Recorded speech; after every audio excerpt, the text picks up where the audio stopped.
Hello and welcome to this video, another episode of product team interviews with Microsoft Fabric team. And this time we have the pleasure to be with Nellie Gustafsson. Hey, Nellie, how are you? Hey, I'm good. I love talking to you, Reza, so really thrilled to be Thank chatting you. today.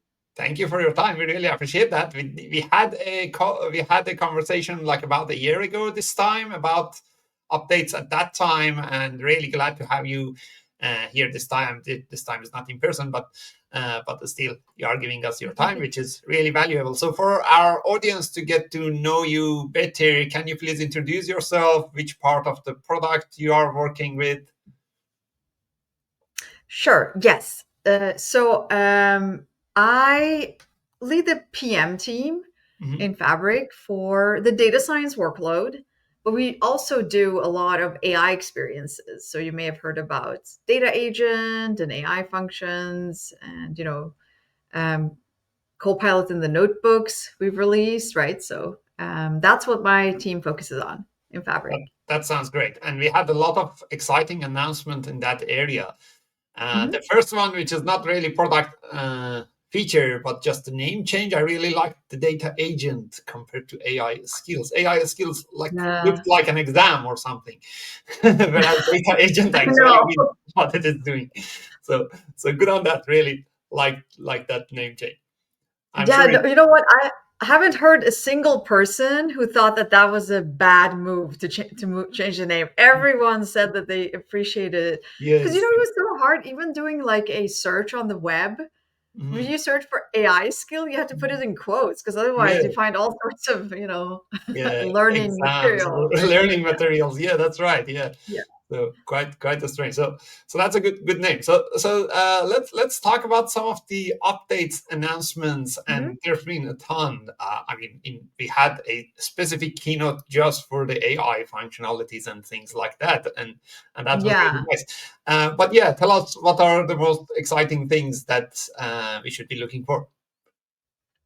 Yeah, so I mean, I would say like on the data science and AI side for, what my team focuses on, Mhm. the biggest one was probably that, besides the name change from AI skill to data agent, Yes. was probably the public preview of the integration between data agent and Mhm. Azure AI Foundry agent service. Mhm. Yes. So that was probably one of the biggest, and that's the one that Marco also showed in the keynote, in the AI keynote. Correct. You Yes. saw him essentially build out an entirely like agentic solution in Foundry on top of the data agent. So data agent was one of the knowledge sources. Yeah, that Correct. was Yeah. probably one of the bigger announcements on this front. But besides that, a lot of people actually. So what happened was that a couple of weeks before FabCon, I think it was, well, maybe not, maybe actually like 4 weeks before FabCon, we actually made a bunch of updates to the data agent. So Mhm. those are the ones that we talked a lot about because a lot of people hadn't had the time to discover those. Mhm. Yes. We had some blogs, but FabCon really helped us to kind of get the word out. So I still talk about some of those major changes on the data agent side again, which are like, it's actually you can have a conversation with it. It maintains conversation history.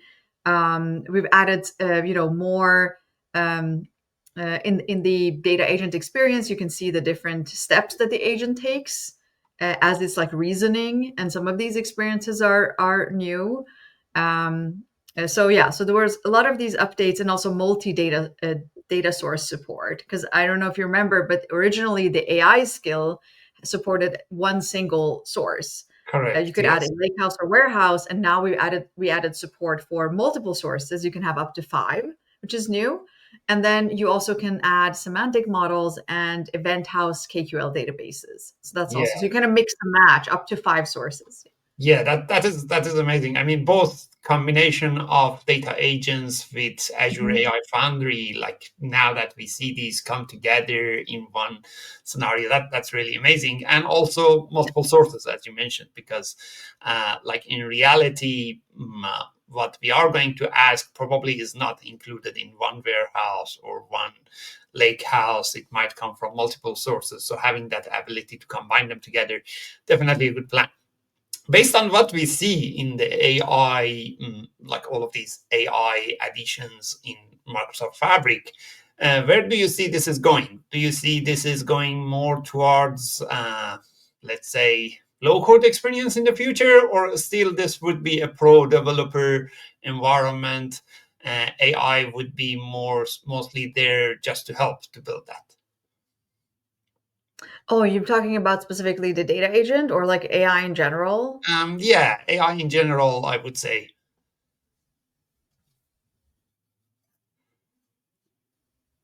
Okay, got it. Yeah. So I mean, I would really say that um, with AI in general, I think that it's actually going to matter less and less, if you ask me. Like Mhm. what the well, I think that we will probably interact with natural language, and that's going to remain. As in, like, some experiences are low code, some are, for example, the data agent also got an SDK. That was one of the announcements at Yes, yeah. FabCon. So you can actually use AI from both low code and code. But I do think that, given that if you think about it as in natural language now becomes your programming language, right? Correct. And that's ultimately, in many ways, like, unless you're actually tuning an AI model yourself, which Mhm. few people can do, the way that you can tune the behavior of it is really through natural language. I do expect that there will be more people will be able to work with AI than previously, traditionally, right? So I Correct. definitely expect that. But I also think that as we automate a lot of these agents, it may actually matter less and less what the UX and UI looks like, right? And how Mhm. easy it is. Because for an agent, they may actually be completely fine with um, a UI that's more difficult to navigate, Correct. right? If you're just having the agent do things, and they frankly would probably use the APIs. So I think it's going to be more important that we actually have APIs for everything. That's probably going to be one of the core things around it. Yeah, to have APIs basically. But again, Fabric has an SDK that is being used, and we're evolving that. So I think that's going to be more important. That is correct. Yeah, and that is a good insight. So based on that, what do you see the roadmap of something like data agent or Mhm. even usage of copilots in Microsoft Fabric is going to be, at least in the areas that you are working? Yeah, I mean, Uh, so we start with the Copilot side of things. I mean, there's so many things happening across Fabric, and that's, definitely a lot of different teams involved. Mhm. We have the Power BI Copilot that's evolving, and I think, we've shown some of the sneak peeks on Mhm. this also at FabCon. I think Kim showed this. Yes, yeah. Or yeah, that, there's going to be a kind of a Copilot on the home, Mhm. right? That can essentially help you to find the right data and get insights from the right data without knowing exactly where to go, which is a huge step, right? Correct. So it's like, because you've seen Copilot kind of showing up in various different items, right, inside of Fabric. Like, you can use a data flows Copilot, a pipeline Copilot, like an event house Copilot. But now I think you're going to see more of these, uh, AI experiences showing up in these areas in Fabric that are not a specific item that I open, Mhm. but more, like in the kind of shared Yeah, and spaces that is really helpful across. because we might not always know which semantic model to go and look at, which Exactly. lakehouse. So having that ability to go across all the objects, even across workspaces, this is amazing. Yes, exactly. So on the Copilot side, I think you're going to see more of that. Like, how can we Mhm. actually add value beyond inside an item, right? Correct. Um, Yeah. and on the agent side of things, and I think also for Copilot slash agents, I mean, Copilot technically is an agent, right? It's just That is that, right. you Yeah. know, Copilot is the one that, we build, and agents typically you get to be able to be in and configure them a little To bit, right? customize. Yeah. So you're going to see a lot more integration with the rest of the Microsoft AI ecosystem. I would say, Mhm. more integrations with M365 Copilot. I already mentioned Foundry and Data Agent. Correct. Yes. A lot of folks are waiting for our public preview of the integration with Copilot Studio Mhm. and Data Agent. So, like, you're going to see a lot more, I think, ecosystem integration overall between Fabric and the rest of the starting with the Microsoft ecosystem, but also for the data agents. I can speak to that at least for the AI ecosystem as a whole, right? Where you may want to embed a data agent in your own applications, and you're not using Foundry, you're not using Copilot Studio. What do you do in that case? Well, we want to give you an endpoint that you can call and embed in your own applications. So those are Correct. some of the things that we're kind of working on to get that interoperability with AI. Yes, yeah. So that's great. This is like amazing list Yeah. of things to be looking for. One of the questions I get from a lot of people, and I'm sure you also get it as well as many other presenters, is that like if I'm a data engineer, if I'm a data scientist, how much my role or my job is at risk with all these new AI features like the data agent, Copilot. This is all going to do everything that I'm going to do already. Which, like, I would like to get what is your feeling about that? That's a great question. I think like a lot of people actually ask this. I mean, again, like nobody really knows what's gonna, Yeah, happen. But we all know that it's moving really fast, right? Like the tech correct. is rapidly kind of evolving. But I really do think that, um, I think that it's even more important in this Mhm, stage that we actually have really good data engineering practices, and mhm, even for data science, and at least the way that you see it, as in like, hey, Fabric deals with enterprise data. Like because like companies have some of the most valuable data in Fabric, mhm, right? And up to this day, like, I mean, you need to have a human in the loop to be able to ensure that the answers that you're getting on top of this data actually are accurate and correct. But I think one of the things that AI also exposes is all the flaws in your data. mhm, Because now everyone can use natural language, right? Anyone can type or speak natural language, or communicate in some way through using natural language. So everyone can ask, and if the AI is generating the queries and the answers are wrong because of the data quality, right, or because some data pipelines failed, and data engineering pipelines failed, or then that's going to be even more crucial that those things are in place, because more people are going to consume the data and want to interact with the data. So I actually, when I kind of present generally data science or data engineering, I talk often about the fact that it's going to AI is going to expose all the flaws in your data.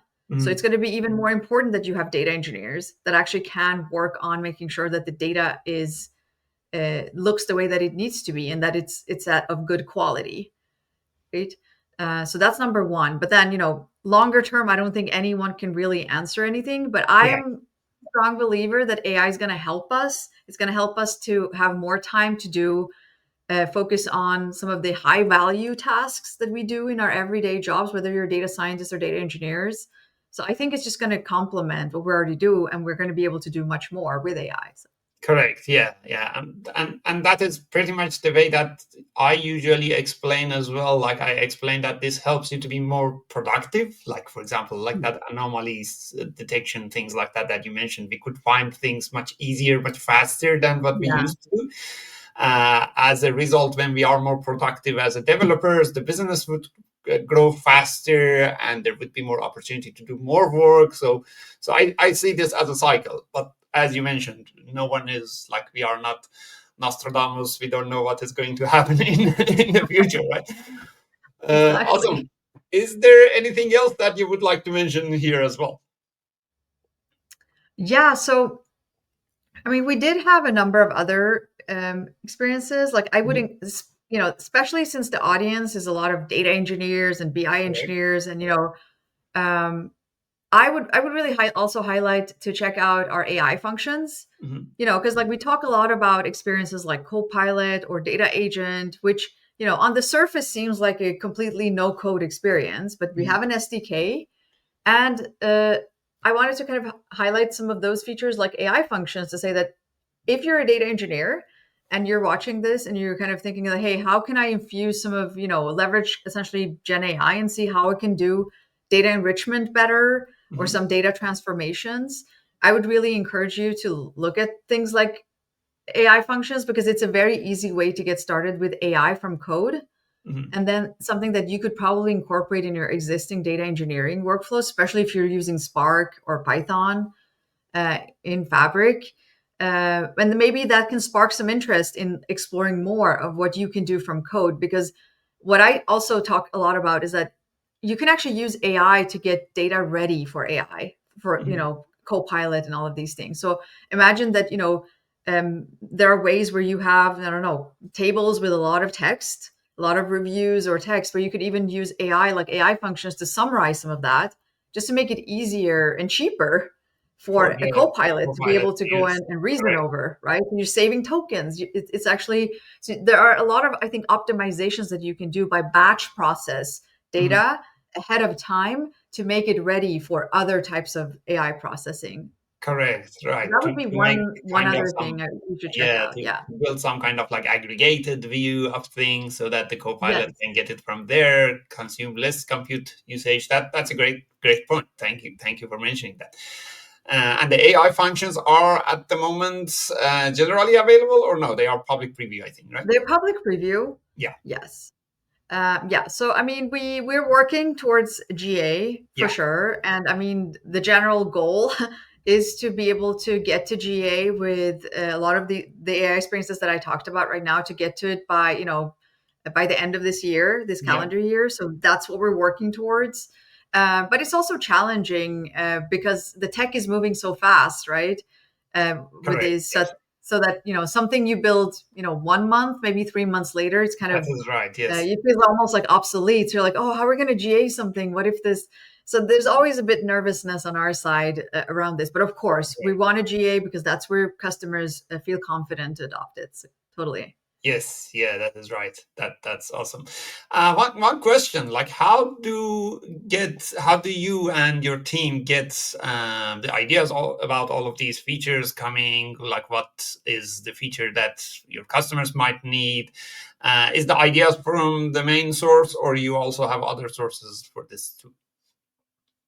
I mean, the ideas program actually is a big part of it. Mhm. But like, there's all sorts of sources, like, LinkedIn, Reddit, I would say, is definitely one that we Right. look Yes. at, because that's where we get to truly interact with developers, Correct. right, Yes. and see what customers want.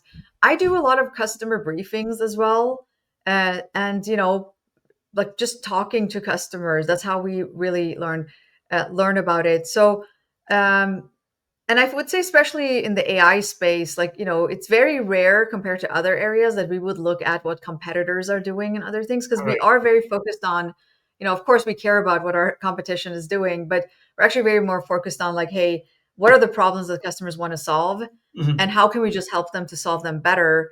And and frankly, I would say the sources that I gave you, like Reddit, essentially, like, we get a lot on social media, just feedback, and thanks to the community essentially being vocal about things. So, you know um, I always kind of embrace the red. So if something is not working, you're going to see me lean in more to Yes. that, because the focus is really to remove that, right? And the only way to do it is to really understand what's wrong, and go from there. So I encourage everyone to be vocal, and I'm sure it's going to get tons of pings Yes. on. Yeah. But please, if something's not working, if you're unhappy, if you're just wondering, like, please just write it in, in the various channels that you have available, whether it's public, or you're part of some of the private channels as part of enterprise voice and other things.